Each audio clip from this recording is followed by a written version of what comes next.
Welcome to a new episode of Video Car Review, the English branch of Ausfahrt TV.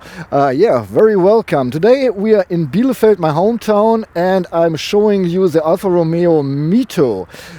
For those of you who don't know us yet, we're doing quite long reviews, at least 30 minutes, up to an hour and even more. But don't be afraid. If you look in the description text of this video, you find jump markers. Our videos are always structured in the same way, so we have the same chapters in every video, and this eases you to compare the different cars with each other. I'm sorry. However, so you can jump from section to section if you want to, if you're bored, or you can say, well, okay, it's too long. I just watched 2 sections today and 2 tomorrow, and so on.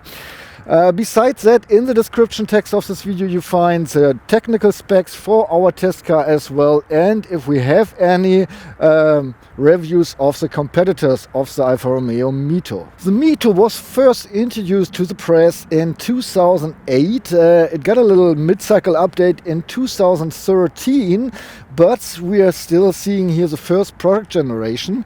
And if you think about looking at an 8-year-old car, I think the MiTo is still pretty sexy. What do you think?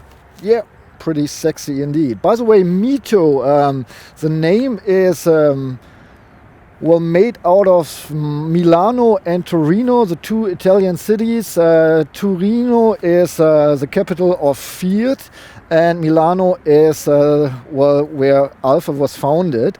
So they put it together. The name was founded sort of in an internet survey, I guess.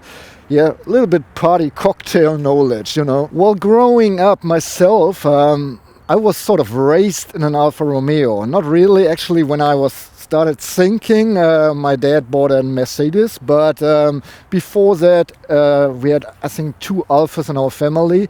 So what I got put in my mind, sort of, that Alfa Romeo is a brand for the most exciting cars. And it stuck with me, and I have to tell you that this review will not be really objective at all. At least I will probably get carried away every once in a while. I personally think this car, especially being 8 years old, is really sexy. The design is really timeless, and I like it a lot. So I just wanted you to know this, in case whatever I say afterwards. Well, at least in Germany we have quite a few competitors. I would say most people might know the Ford Fiesta ST or the Polo GTI. We got the Seat Leon Cupra, for instance, or the Citroen DS3. Well, it's not Citroen anymore, it's just DS3 now. The Suzuki Swift, for instance, the sporty version, and the Renault Clio R.S. maybe as well. Probably quite a few more, but I can't memorize them all. Well, back in time, the MiTo was offered with diesel and petrol engines. However, in Germany, we only have petrol engines now. Alfa is offering 4 different powertrains. We got a 78 horsepower version, a 105 horsepower version, and in braces, it's a 2-cylinder. Wow! I really would like to drive this. For some reason, I've never heard about this, and I'm really interested. 2-cylinder with 105 horses, pretty cool. However, and 140 and 170 horses. The 2 smaller engines are always come with a manual transmission. The smallest engine was a 5-gear gearbox, and the 105 horsepower engine with a 6-speed gearbox. However, the 2 other engines, so 140 and 170 horses, come with a dual clutch automatic transmission with 6 gears. All MiTos, of course, are front wheel driven. Alright, this is the heart of our test car. Multi-air Turbo Benziner. 1.4 liter capacity, 170 horses. It's good for maximum torque of 230 Newton meters, or with the overboost function even 250 Newton meters, and you get them starting at 2,500 RPM. As I said before, we got a 6-speed dual clutch automatic transmission here and front wheel drive. And of course I got the basic specs for you of this car as well. This Alfa MiTo with its 170 horses accelerates from 0 to 100 kilometers per hour or 62 miles per hour in just 7.5 seconds. And the top speed is reached at 213 kilometers per hour or 136 miles per hour. The gas tank of the Alfa MiTo QV 1.4 TP 170 horses TCT will take 45 liters or 11.9 US gallons.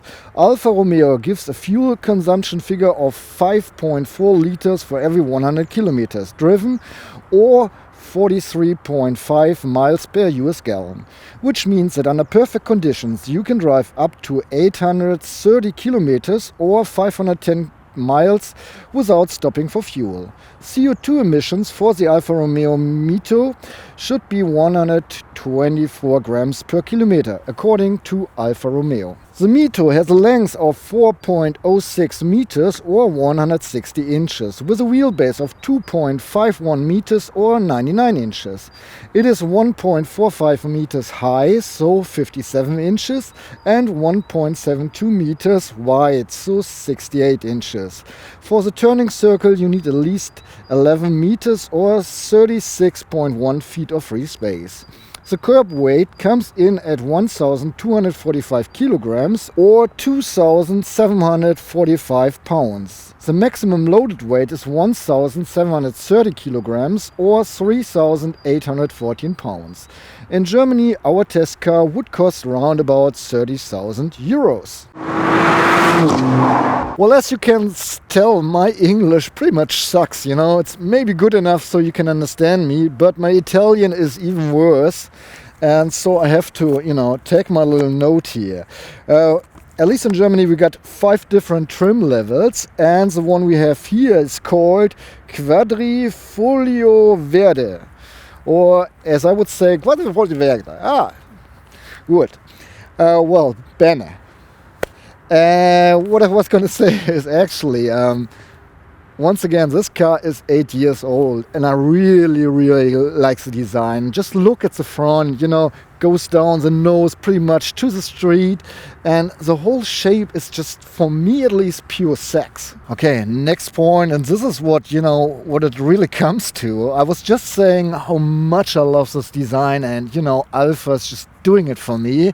On the other hand, I was landing at the airport at night, it was a little bit rainy, so we had this darkness that really sucks the light, So I was driving to the streets, and then I turned on and off the lights, I think around about 5 times, because I just couldn't believe I did not see much more. So maybe I'm spoiled by all this big xenon and LED headlights, but those lights really didn't make it for me, and I was not feeling too comfortable driving this car during nighttime. Oh yeah, by the way, the fog lamps belong to our trim level. They are included in the trim level. Okay, the color is called grey matte. Well, if I would name it, Alfa, however, calls it Grigio Magnesio Opaco Matte. Costs extra in Germany, 1,000 euro extra for the paint, and is one of 9 different colors you can choose from. However, this the symbol, sorry, I don't know the word, what is it? I don't know. This symbol is part of the trim level we have here, as well as the red Brembo brake calipers, who use their power on 305 millimeter brake disc. The MiTo stands by factory sitting on 16-inch alloys. You can even buy 15-inch. I don't know who would do this. However, to our trim level we should have 17-inch alloys, but we got the optional 18-inch here. And once again, just because I like to say it, I think even those alloys are pretty damn sexy. Do I have to rate this PG now? I don't know. Well, I'm a little bit sick of all this Italian in between. However, as a whole design of the Alfa Romeo MiTo should be influenced by the Alfa Romeo 8C Competizione. A beautiful sports car available as coupe and convertible, built from 2007 to 2010 and a limited edition, I guess. Okay, so the whole rear, I don't know, maybe the rear lights, of course. By the way, even in the price sheet it says LED rear lights. However, only, the outer circle is made with LED techniques. The bulbs of the turning signals and normal light bulbs, same with the lights down there. Oh, we got a roof spoiler here, tiny roof spoiler with a third LED braking light. For those who are interested in rear windscreen wiper, rear window wiper, whatever, it got one at least. And the two pipes down here, the two exit pipes down on the left side, they belong to the trim level we have here. So that's standard setting for our trim level. I think the whole back is pretty sexy until here. And this plastic part is just, they should have done it in another way, I guess. Alright, let me show you the interior. Since the exterior is considered by myself very sexy, let's see how I get along with the interior. The door, by the way, frameless windows here and opens around about 80 degrees, and we have the special door sill panel as well. So getting in, as you can see, is easy. Even to close the door if it's fully open is an easy thing. And here I am. Alright, welcome inside the Alfa Romeo MiTo. And I think the Alfa interior designer are pretty clever. Pretty clever cats. This is supposed to look a little bit like carbon fiber. Overall, it's just cheap hard plastic, and if they hadn't have the structure in here, I would say, well, that's all cheap, hard plastic, I don't like it. But this way, yeah, pretty clever, not too bad. We find this on the door panels as well. Besides that, everything else is just plastic. Here we have a little bit silver paint as well, but everything else is plastic. We got the optional leather interior here, 1,200 euros in Germany extra, with green stitching and a white line in them. And even here an Alfa Romeo badge, which I think is pretty neat, a stitching as well. Perforated leather, and it's not too bad. And this way the grip of the handbrake is covered with leather as well, leather steering wheel. So, well, it's not a premium, material mix in here, but overall it's a small car, and I think it's an Alfa. We say it's okay, right, guys? Yeah, okay. Alright, concerning the space in here, I could put more than a fist between my head and the ceiling. The seat is lower to the very lower position, so I'm sitting fine. I have enough space. To the side, I was not driving with too many passengers in here, so I can't really say, Toby didn't drive with me because Toby is just gone. And however, the two-person I had in here, I didn't feel like, tighten up or anything. On the other hand, it's not a spacious feeling. It's a tiny car, so What are you saying? What I can tell you here? You have enough space for two grown-ups in the front. And talking about ergonomy, whatever. Even, Alfa has a sporty DNA. The whole center part is not facing me, so it's not a driver-oriented car, which is kind of sad. Alfa really. Driver-oriented, sporty. Come on. But everything was fine and reach for me just hopping in the car, just figured out every switch and all the buttons, so it was fine. Yeah, fine, let's start. You cannot adjust the height of the safety belts on your shoulder. That's sad. However, the safety belts are pretty long that even, if you like to eat a lot of pasta, this will be fine for you. The seats, I told you already, we got the leather seats in here. You can heat them up, but the seat heating is just on and off. Takes a while till it starts and it's not getting too hot, which is sad for me, but I think it's okay. You can scoot back and forward manually, of course. You have a manual lumbar support as well, a little wheel here, and another wheel to adjust the backrest. And you can pump the seat up and down. By the way, at least in Germany, you can only get the seat heating for 220 extra or 290, 220, I don't know, something over 200 euros extra. If you have as the same option an adjustable passenger seat in the height, which is an extra 100 something euros. So, you know, Alfa, that's not nice. Okay. The steering wheel covered with leather. When I first got into the car, my first kilometers of driving, no, actually when I entered the car, you know, first on the steering wheel, I was thinking, well, that's pretty sick. I don't like it. But driving the car for a while, I liked it. I started really liking it. It feels good, especially if you drive a little bit more sporty with the car. It gives you a good grip, and I like it. Covered with leather, white, contrast stitching. It's a multifunctional steering wheel, not too many functions though. On the left side, infotainment system, volume up, down, mute, and voice commands.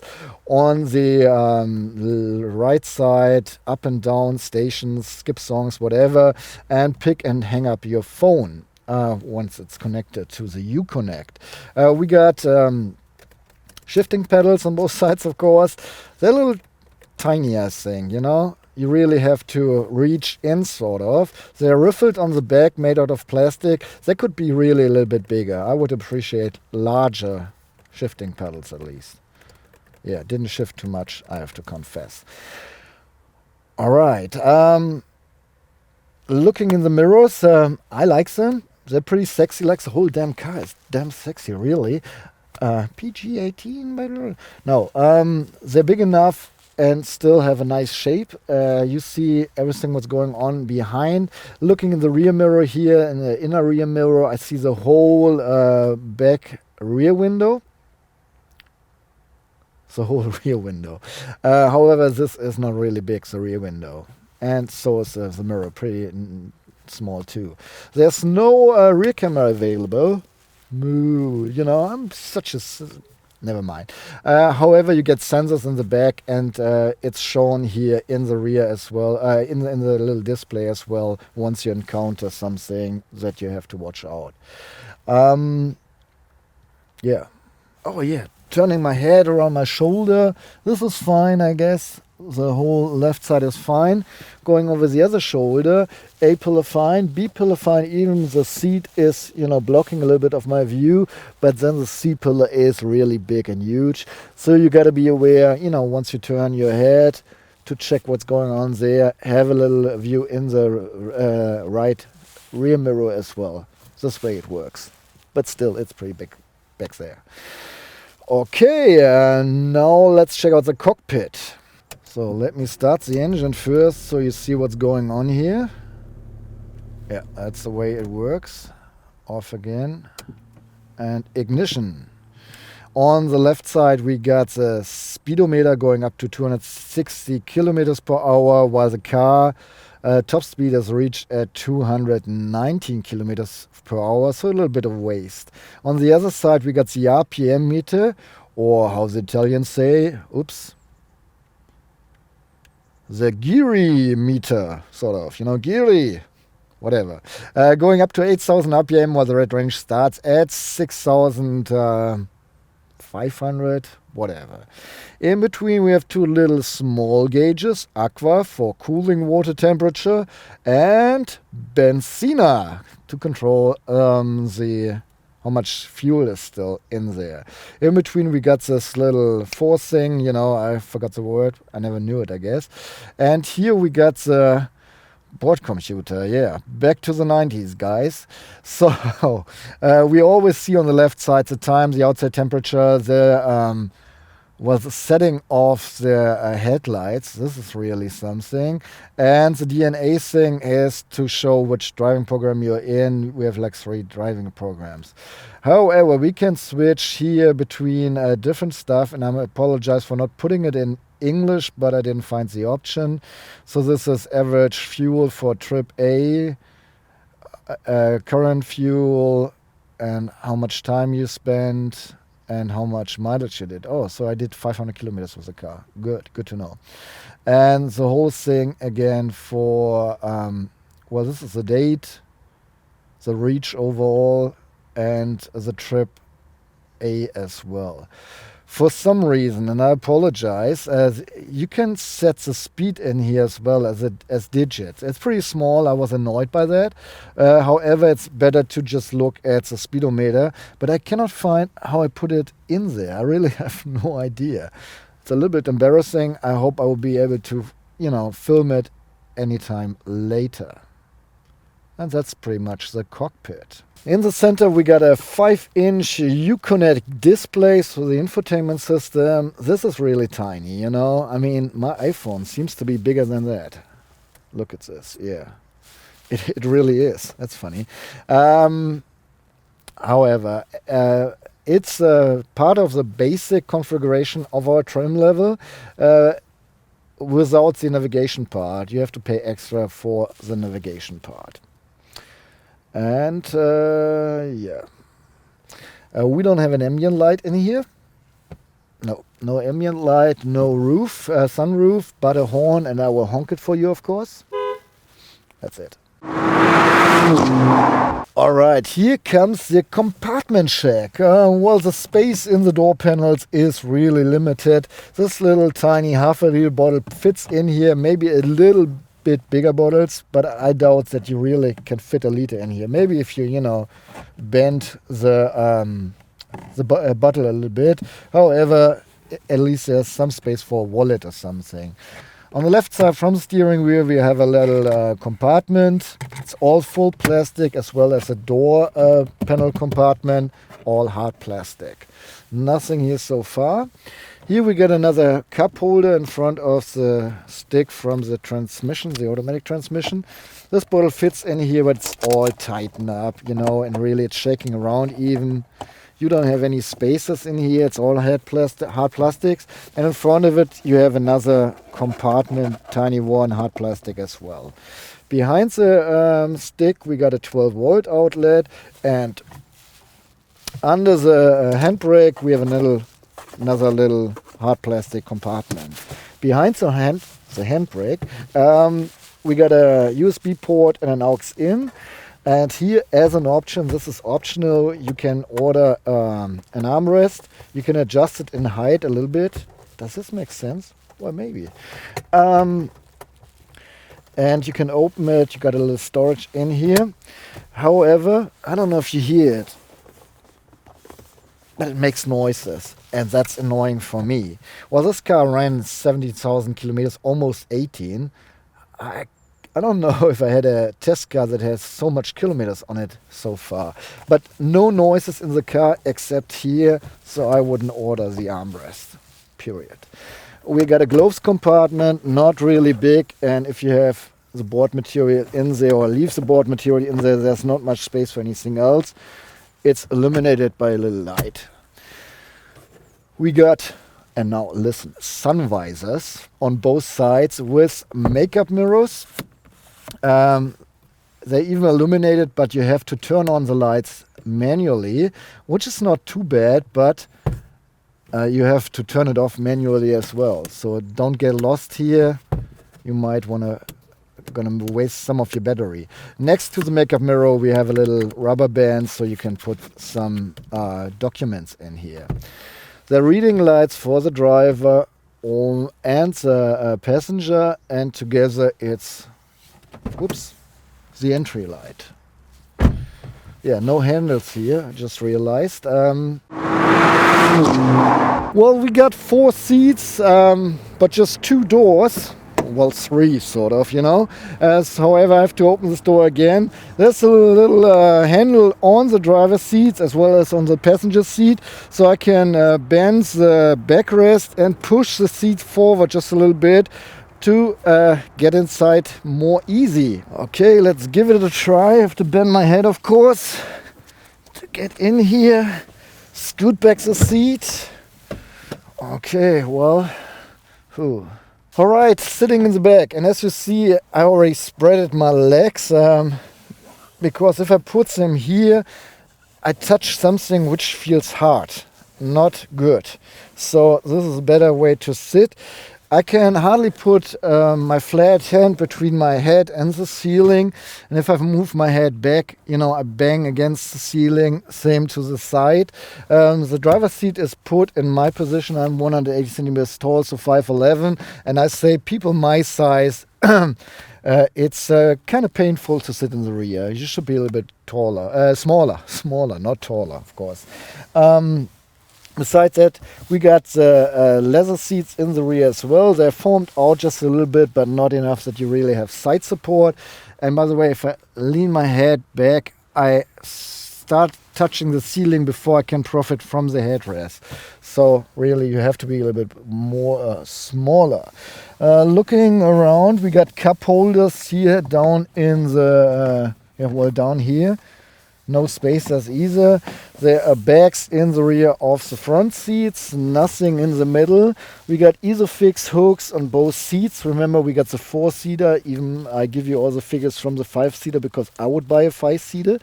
And the locks of the safety belts are stable, so kids should be able to buckle up themselves with ease.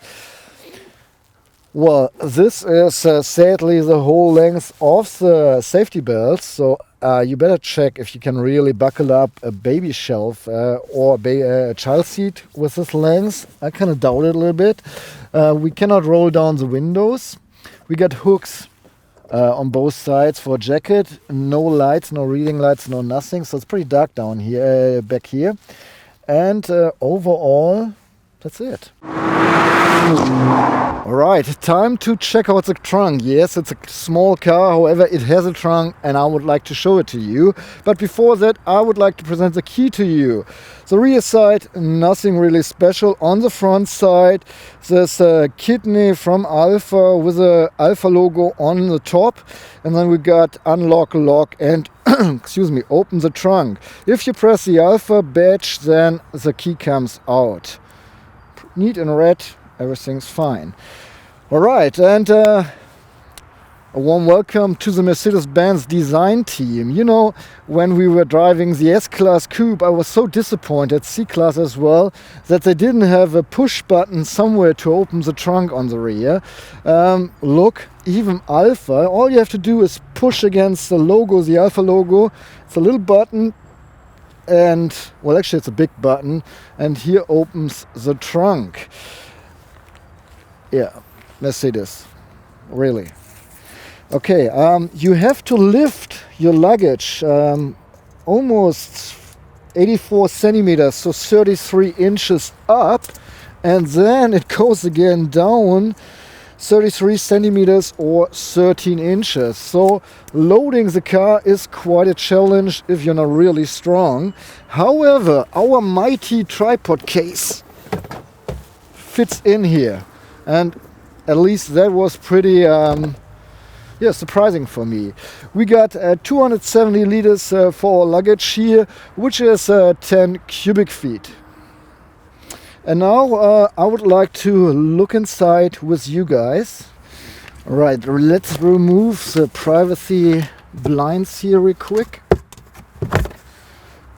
Done. And look inside. Well, it's not really. I can lift the floor up and see a tire kit, warning triangle, probably first aid kit as well, screwdriver and 2 compartments I could fill maybe. On the left side we have a little lamp, a little light, and that's pretty much it. Shortest trunk check ever. By the way, we don't have a handle here to close it. We really have to find this little leash. That's pretty annoying. However, from the rear, I can flip the rear bench. Well, yeah, I have to do it the other way around because you have to fold the cushion first. Just as a note, you can order the MiTo as a 4 or 5-seater. So we got the 4-seater here. It's more clever to order the 5-seater. It just costs a few hundred euros, I think 200 euros more, at least in Germany. But as an extra, you have a little bit more load capacity then in terms of weight. So now I can, you know, pull up the seat cushion and flips the whole rear bench, and then we have a little bit more space here. So once you have flipped the rear bench this way, you have a volume of 950 liters or 34 cubic feet. And I got my measuring tape here. So the depth of the trunk is around about 54 centimeters, so 21 inches. Once you have flipped the rear bench, it's 123 centimeters or 48 inches. The width is 98 centimeters, so 38.5 inches. And the height we have here is 45 centimeters, so 21 inches. You can load up to 485 kilograms or 1,069 pounds inside the Alfa Romeo MiTo if you have the 5-seater version. I got the 4-seater version, but I got just the figures for the 5-seater version. But you should buy the 5-seater anyway, because it makes more sense, you know? Get all the advantages. However, you can put up to 40 kilos on the roof, so 88 pounds. And you can even pull trailers up to a weight of half a metric ton.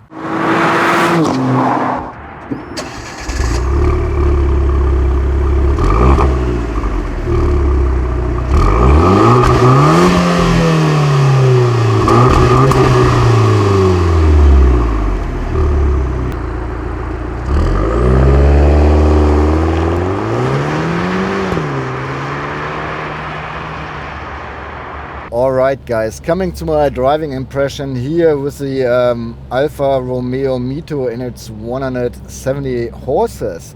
Well, sadly it snows now. When I was filming the part of the review, you know, telling you everything around the car and inside the car, it got pretty late, so I had to stop and thought, well, you know, I'm away for 2 days, and when I get back I will do the driving part. Now it snows. Got much colder. Looks a little bit stupid, however I don't think it's too bad, because, you know, all I can tell you is a little bit about the driving fun here in the MiTo. And it is indeed a quite fun car. I mean, we got 170 horses for such a tiny car. That is plenty of enough. If you look at the competitors, yes, there are quite a few that have more horsepower, but being honest, 170 horses is just enough for this car. We have 3 different driving modes: dynamic, normal, and bad weather or all weather, that's what they call it. And I'm driving in dynamic right now. It affects the transmission, the engine, the suspension and the steering. And once you go on dynamic, everything is sharpened a little bit, and it does the car really well. I don't see the car too much on the Autobahn, to be honest. It's rather, you know, the real potential is on the country road. However, if you drive on the Autobahn, you still can drive pretty fast and you still have a stable car. And I had no situation whatsoever where I thought, well, you know, too much horsepower for this little beast. We got the Brembo brakes, they work fine. I didn't go on track, and I'm not the track guy, you know, so all I can tell you, in daily drives the brakes do a perfect job. I'm not sure how they react or how they suffer on track, if you really take this car on the Nürburgring or, you know, some other track. But on the normal streets, on the Autobahn, they're just well, yeah, they're doing well. Steering is nice and direct. I like it, especially in dynamic. However, if you drive in the city and you try to park your car somewhere, it's easy enough to, you know, take this little bastard here in any parking spot. I'm on the Autobahn right now, and I will give some speed here. Even it's 0 degrees Celsius and it's snowing a little bit or snow raining. However, just want to let you know, 120 kilometers per hour, now full throttle, 140, 160. and then another car in front of me. I thought first that the different drive mode would affect the exhaust system as well, but it's just that the car gets louder, you know, due to more RPM on the engine. And so if you go in sport, it does have quite a sporty sound, but there's no special sport exhaust system. Wind noises start around about 140 kilometers per hour, and the car does get loud if you drive faster, of course. So now it's 180 and I have to raise my voice. At least I think I have to raise my voice so that you still understand me well. Okay, full throttle again from 180.